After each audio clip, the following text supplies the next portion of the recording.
Ramadan day 12. Sir duty കഴിഞ്ഞ് വന്നപ്പോൾ എൻ്റെ കയ്യിലൊരു സാധനം എൻ്റെ വീട്ടിലുള്ള ആളുകൾ എങ്ങനെയാണോ എന്നെ സ്നേഹിക്കുന്നത് അതുപോലെ എന്നെ സ്നേഹിക്കുന്ന ഒരുപാട് ഫ്രണ്ട്സ് എനിക്കുണ്ട്.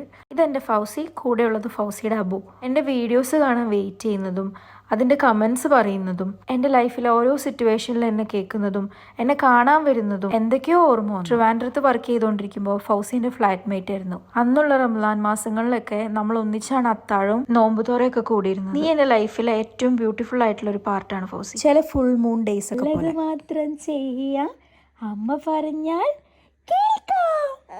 അപ്പോൾ നമുക്ക് ഇന്നത്തെ വീഡിയോയിലേക്ക് കിടക്കാം. നുഹാനെ കുറച്ച് നല്ല പാഠങ്ങളൊക്കെ പഠിപ്പിച്ച് അത്താഴത്തിന് നല്ല കഞ്ഞിയും കടലുപ്പേരി ഉണ്ട്. ചൂടുള്ള കഞ്ഞി ഊതി ഊതി കുടിക്കാനാണ് ഗുപ്തന് ഇഷ്ടം. ഇൻസ്റ്റാഗ്രാം ഇപ്പോൾ തുറക്കാനേ പറ്റും. പ്രലോഭിപ്പിക്കാനായിട്ട് തെമൂന്റെയും ട്രെൻഡിയോളുടെയും ആഡ് നോമ്പ് തുറക്കാനായിട്ട് ഇത്തിരി പരിഷ്കാരി സാധനങ്ങളൊക്കെ വെച്ചൊരു പാസ്ത ഉണ്ടാക്കാമെന്ന് വിചാരിച്ചു. സോസേജും ബ്രോക്കലിയും ചേർത്തൊരു പാസ്ത ഉണ്ടാക്കി.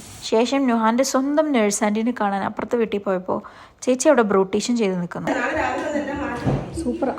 ഇതുപോലെയുള്ള ബ്രേസ്ലെറ്റ് മൂപ്പറുടെ കളക്ഷനിലുണ്ട്. ഫ്രണ്ട് സെല് ചെയ്യുന്നതാണ്, ആർക്കെങ്കിലും വേണമെങ്കിൽ പറയാൻ പറഞ്ഞു.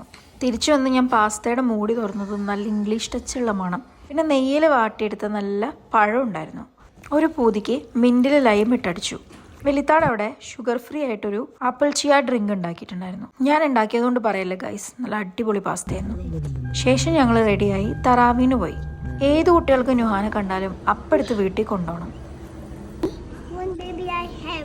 What you will give? Soup? Soup salad? വീട്ടിൽ കൊണ്ടുപോയാൽ എന്ത് കൊടുക്കുമെന്ന് വെച്ചപ്പോൾ സൂപ്പും സാലഡും കൊടുത്തേക്കാന്ന് പറഞ്ഞു. തറാവീഹിന് പോകുമ്പോൾ രണ്ടുണ്ട് കാര്യം. ഒന്ന്, ഞങ്ങൾക്ക് നന്നായിട്ട് പ്രാർത്ഥിക്കാൻ പറ്റും. രണ്ട്, നുഹാക്ക് കളിക്കാൻ നല്ല സൂപ്പർ ഫ്രണ്ട്സിനെയും കിട്ടും.